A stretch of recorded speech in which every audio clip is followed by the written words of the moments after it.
नमस्कार दोस्तों, स्वागत है आपका अपने YouTube channel trail blazer the study point में। एक बार फिर से मैं हाजिर हूँ करंट अफेयर्स के एक महत्वपूर्ण टॉपिक को लेकर के। एक तरफ जहाँ भारत और चीन के मध्य लाइन ऑफ एक्चुअल कंट्रोल पर तनाव है, तो दूसरी ओर चीन एक और रणनीति के तहत बांग्लादेश द्वारा चीन में होने वाले निर्यात पर 97% तक टैरिफ छूट देने की घोषणा कर दी है। ये एक सोची समझी रणनीति है। इससे पहले भी बांग्लादेश के अलावा जितने भी भारत के पड़ोसी देश हैं, जैसे मालदीव, श्रीलंका, पाकिस्तान और नेपाल, इन सब को भारत के खिलाफ खड़ा करने की साजिश के तहत इसने ऐसी रणनीति का प्रयोग किया है। तो इस सोची समझी नीति के खिलाफ भारत आखिर क्या करेगा, इसके बारे में हम लोग जानते हैं। इस डिस्कशन को शुरू करने से पहले आप लोगों से एक निवेदन है कि आप लोग इस चैनल को सब्सक्राइब कर लें, जिन लोगों ने अब तक सब्सक्राइब नहीं किया है। साथ ही बेल आइकन को प्रेस कर दें। इस वीडियो को ज़्यादा से ज़्यादा शेयर करें। साथ ही वीडियो अच्छा लगे तो इसे लाइक करें और अपने फीडबैक कमेंट बॉक्स में ज़रूर दें। चलिए शुरू करते हैं आज का डिस्कशन। चर्चा में क्यों है, तो अभी हाल ही में दक्षिण एशिया में आर्थिक कूटनीतिक संबंधों के चलते चीन बांग्लादेश से चीन में निर्यात होने वाले सामान पर 97% टैरिफ छूट देने की घोषणा की है। तो जो वस्तुएं बांग्लादेश से चीन को निर्यात होती हैं, उन पर 97% टैरिफ छूट देने की बात कही गई है। बांग्लादेश के विदेश मंत्रालय द्वारा इस बात की जानकारी दी गई कि मत्स्य और चमड़े के उत्पादों को कवर करने वाली 97% वस्तुओं को चीनी टैरिफ से छूट दी जाएगी। चीन का यह कदम ढाका बीजिंग संबंधों के लिए महत्वपूर्ण साबित हो सकता है। एक महीने पहले बांग्लादेश की प्रधानमंत्री जो हैं शेख हसीना जी, चीन के राष्ट्रपति शी जिनपिंग द्वारा कोविड-19 महामारी के चलते व्यापार में आई आर्थिक कठिनाई पर चर्चा करने के लिए इस संदर्भ में बात की गई थी। इन दोनों के मध्य एक वर्चुअल मीटिंग हुई थी, जिस पर बातचीत हुई थी, जिसे ध्यान में रखते हुए चीन द्वारा यह कदम उठाया गया है। बांग्लादेश पहले ही एशिया प्रशांत व्यापार समझौता यानी एशिया पैसिफिक ट्रेड एग्रीमेंट के तहत 3095 वस्तुओं के लिए टैरिफ छूट प्राप्त करता है। तो उसके बाद भी ऐसा करने की क्या जरूरत थी। चीन द्वारा की गई नवीनतम घोषणा के परिणाम स्वरूप बांग्लादेश के अब कुल 8256 सामानों को चीन टैरिफ से छूट दी जाएगी। जो चीनी टैरिफ है उससे छूट दी जाएगी। कितनी वस्तुओं को? 8256 वस्तुओं को। पहले कितनी थी? 3095 वस्तुएं। महत्व क्या होगा, क्या इंपॉर्टेंस है इसका बांग्लादेश के लिए? तो बांग्लादेश चीन से लगभग $15 बिलियन का आयात करता है, जबकि चीन में बांग्लादेश से निर्यात की जाने वाली वस्तुओं की कीमत आयात के मुकाबले काफ़ी कम है। तो जब ऐसी छूट मिलेगी तो बांग्लादेश का व्यापार बढ़ेगा और व्यापार घाटे में कमी आएगी। इस छूट के माध्यम से बांग्लादेश के चीन के साथ व्यापार घाटे में कमी आने की आशा है।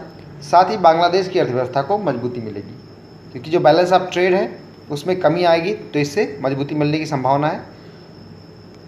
इधर भारत और चीन के मध्य लाइन ऑफ एक्चुअल कंट्रोल यानी LAC पर जारी तनाव के बीच चीन अपनी आर्थिक कूटनीति यानी इकोनॉमिक डिप्लोमेसी ऑफ चाइना के तहत भारत को पड़ोसी देशों को अपने पक्ष में करने का कार्य कर रहा है। तो हमने जैसा पहले बताया कि इससे पहले पाकिस्तान और श्रीलंका और मालदीव को, साथ ही वर्तमान में नेपाल के साथ ऐसे कूटनीतिक संबंध, डिप्लोमेसी, इकोनॉमिक डिप्लोमेसी का प्रयोग चाइना करता रहा है।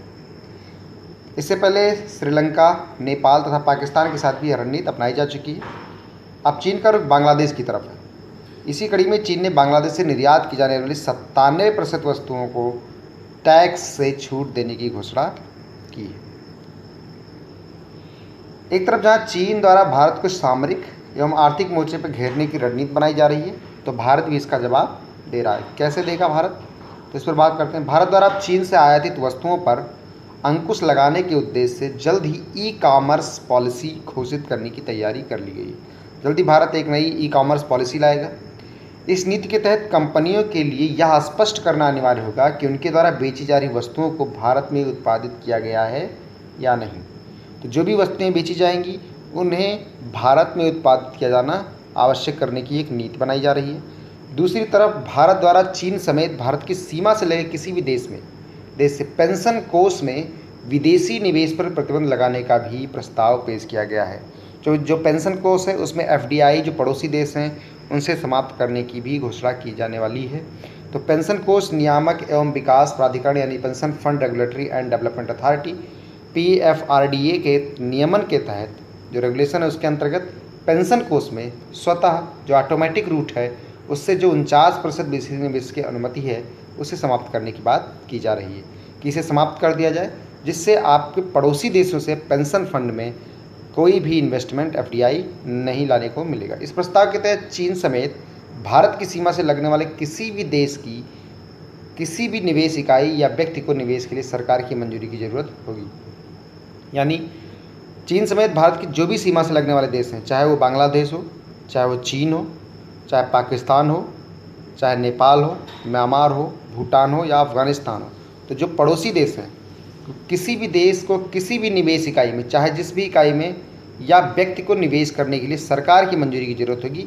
ये बात काफ़ी पहले से उठी है और उसके बाद से तनाव ज़्यादा बढ़ा है, LAC पर देखा गया है। तो ये बातें पहले ही भारत कर चुका है कि हम अगर कोई भी पड़ोसी देश है वो भारत में FDI या व्यक्तिगत इन्वेस्टमेंट करता है तो उसके लिए भारत सरकार की मंजूरी की ज़रूरत होगी। भारत की विदेश नीति जो है वो पंचशील सिद्धांत पर आधारित है।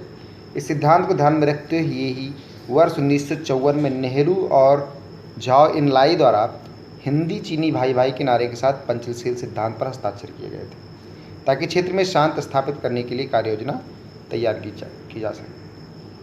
वर्ष 2019 में भारत तथा चीन के बीच होने वाले व्यापार की मात्रा $92.68 बिलियन रही। भारत में औद्योगिक पार्कों, ई-कॉमर्स तथा अन्य क्षेत्रों में 1000 से अधिक चीनी कंपनियों द्वारा निवेश किया हुआ है। भारतीय की भी लगभग 2/3 से अधिक कंपनियां, जो भारत की कंपनियां हैं, चीन के बाजार में सक्रिय हैं।